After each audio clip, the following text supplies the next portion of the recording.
Chart को हम समझ लेते हैं। मार्केट किस हिसाब से बायर और सेलर को बिठाने की कोशिश किया है।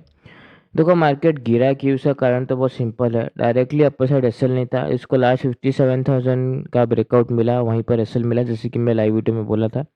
ब्रेकआउट करके देखो एग्जैक्ट हम लोग का रेजिस्टेंस लिया है 57,090 के आसपास, और वहाँ से इसको एसएल नहीं मिला, दूसरे लोग क्या करने लगे, बाइंग करने लगे।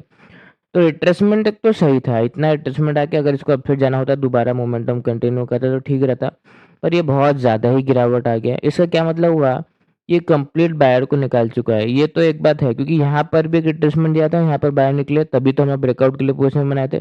पर कंप्लीट ब्रेकआउट के बाद ये पूरा रिट्रेसमेंट करके जो स्ट्रॉन्ग बायर है ना, उसको भी निकाल दिया है। इसमें तो वीक बायर निकलेगा, स्ट्रॉन्ग बायर तो राउंड नंबर पे निकलेगा, तो स्ट्रॉन्ग बायर को भी निकाल दिया है। तो इसका मतलब क्या है, बाहर निकल के हम लोग बाइंग साइड चले जाए? नहीं, ऐसा भी नहीं है। यहाँ पर सेलर प्रॉफिट में बैठ गया।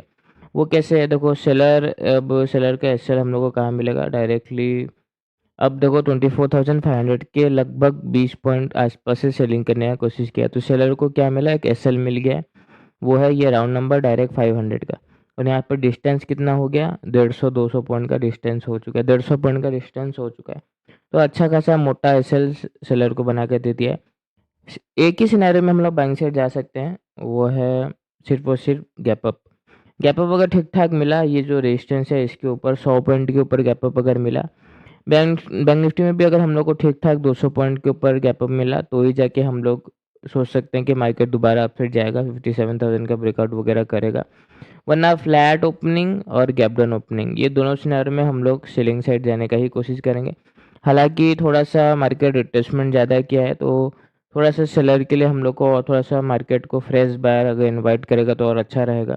तो फ्लैट गैप डाउन में डायरेक्टली सेलिंग तो मत कर लेना, थोड़ा सा वेट करना कि फ्रेश बायर एंट्री करे, उसके बाद ही जाके सेलिंग करना। और गैप अप में अच्छा गैप अप मिला, पॉजिटिव मोमेंटम आया, तब जाके ही हम लोग बाइंग करेंगे। ऑन द स्पॉट सिचुएशन थोड़ा सा चेंज हो सकता है, तो प्रॉपर कंफर्मेशन ले लेना। धन्यवाद।